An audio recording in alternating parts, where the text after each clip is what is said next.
নামাজের প্রথম রাকাতে রুকুর আগে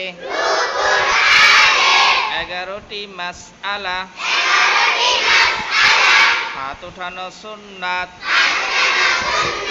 তাকবীরে তাহরিম আল্লাহু আকবার বলা ফরজ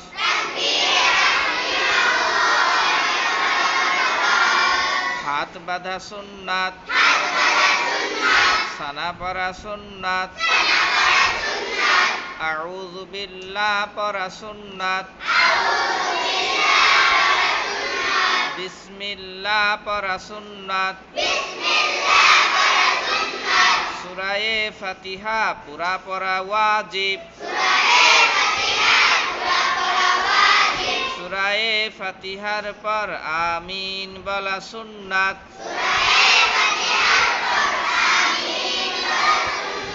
সূরার শুরুতে বিসমিল্লাহ পড়া মুস্তাহাব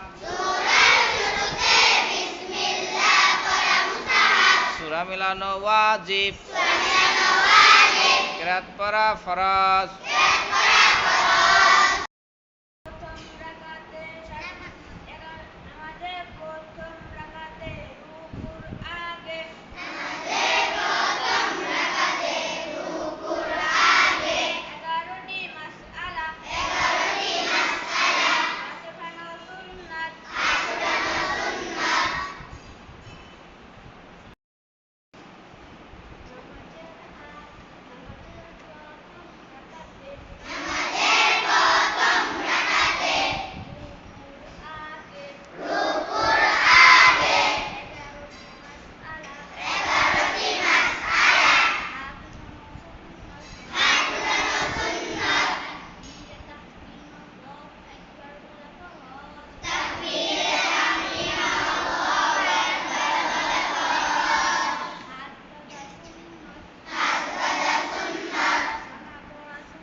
ফরজ না মুস্তাহাব